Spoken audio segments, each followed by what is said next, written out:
A tire manufacturing company kept a record of the distance covered before a tire needed to be replaced.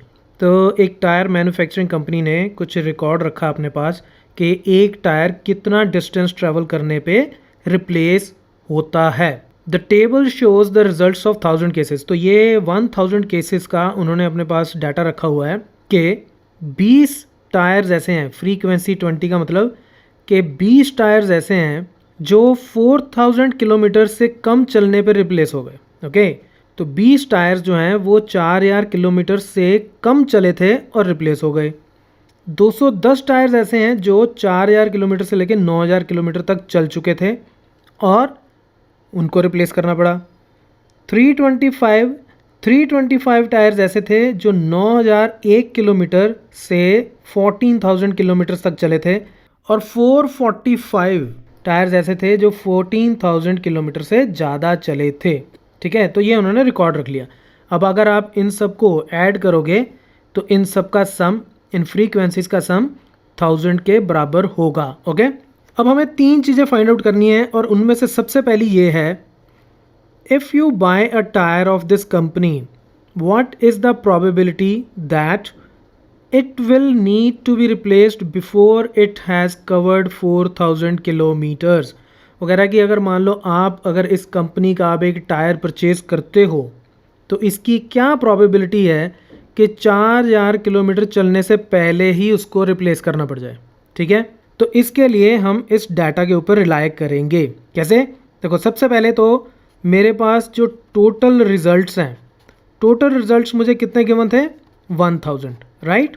तो 1000 tyres का data है मेरे पास, historical data. ठीक है, अब मुझे ये फाइंड आउट करना है मेरा इवेंट क्या है. इसको मैं E1 बोल देता हूँ. इवेंट ये है कि जो टायर है वो रिप्लेस हो जाए 4000 किलोमीटर्स चलने से पहले.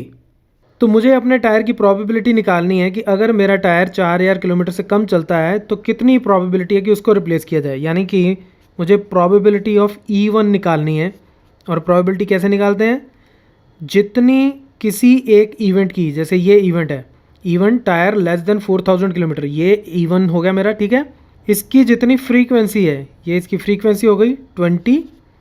इसको आप डिवाइड कर दो टोटल रिजल्ट से, यानी कि 1000 से, और ये कितना आ जाएगा? 0.02. ये प्रोबेबिलिटी हो गई. देखो, 1000 मुझे क्या गिवन है कि टोटल 1000 टायर्स का हमने डाटा नोट किया हुआ है. ठीक है, सीधा सा फंडा होता है प्रोबेबिलिटी निकालने का कि जितनी आपको फ्रीक्वेंसी दी गई, फ्रीक्वेंसी मतलब इसकी काउंटिंग, ठीक है, कि ये कितनी बार हुआ, लेस देन 4000 पे कितने टायर्स चेंज हुए, वो फ्रीक्वेंसी को आप टोटल केसेस से डिवाइड कर दो, वो आपकी प्रोबेबिलिटी आ जाएगी, जो कि काफ़ी कम है. ठीक है, तो इसकी प्रोबेबिलिटी काफ़ी कम है कि अब अगर आप नया टायर लोगे तो वो 4000 चलने से पहले ही चेंज हो जाएगा. बहुत कम प्रोबेबिलिटी. अब दूसरे में मुझे इवेंट जो है E2, वो क्या गिवन है? It will last more than 9000. के जो टायर है वो मोर देन 9000 मतलब स्ट्रिक्टली ग्रेटर देन 9000 किलोमीटर के इससे ज़्यादा चले और उसके बाद उसको रिप्लेस करने की नौबत आए. ठीक है, तो टायर जो है मोर देन 9000, उसने मोर देन और इक्वल टू नहीं बोला. ठीक है, तो मोर देन 9000 का मतलब क्या है कि यहाँ तो वो यहाँ आएगा क्योंकि ये 9001 ऑनवर्ड्स है, 9001 से 14000, या यहाँ आएगा क्योंकि ये भी 9000 से ज़्यादा है. ठीक है, देखो, ये जो मेरे पास 325 टायर का डाटा है ये 9001 किलोमीटर से ज़्यादा चलने वालों का है, राइट. 9001 से 14000, और ये 445 14000 से ज़्यादा. तो दोनों मिला के 9000 से तो ज़्यादा हुए ही, ये भी 9000 से ज़्यादा, ये भी 9000 से ज़्यादा. तो इसका मतलब E2 की टोटल फ्रीक्वेंसी कितनी हो गई? 325 plus 445 which is equal to 770. ठीक है, तो यानी कि इसके होने की फ्रीक्वेंसी, इस इवेंट के होने की फ्रीक्वेंसी क्या हो गई? 770. तो इस फ्रीक्वेंसी को अब मैं टोटल रिजल्ट से डिवाइड कर दूंगा तो वो मेरी प्रोबेबिलिटी आ जाएगी. यानी कि प्रोबेबिलिटी ऑफ E2 कितनी हो गई? 770 divided by 1000 which is equal to 0.77 is the answer.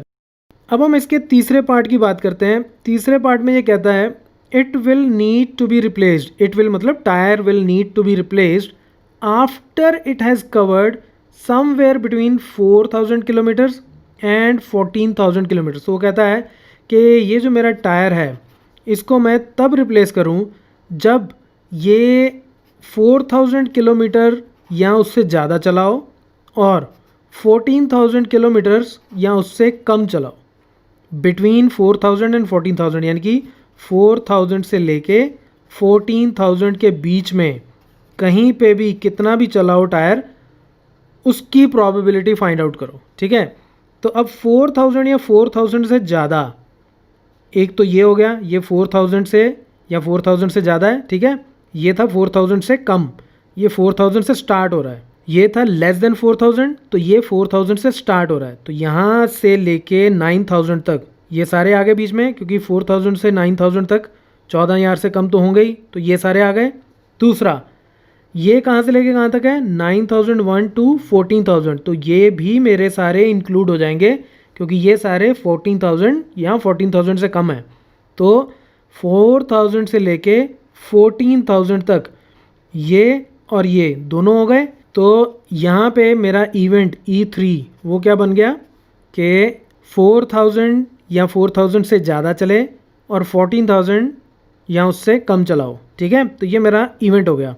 तो इसकी अब प्रोबेबिलिटी क्या हो जाएगी, प्रोबेबिलिटी ऑफ E3 क्या हो जाएगी, 210 प्लस 325 डिवाइडेड बाय 1000, और ये हो जाएगा मेरे पास 535 divided by 1000 which is equal to 0.535 is the answer.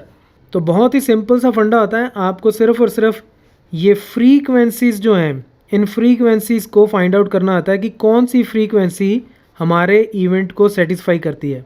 जो जो फ्रीक्वेंसीज आपके इवेंट को सेटिस्फाई करती है उनको लेके ऐड कर लो और उसको फिर टोटल हमारे पास जितने रिजल्ट्स होते हैं उससे आप डिवाइड कर दो, तो आपकी प्रोबेबिलिटी आ जाती है।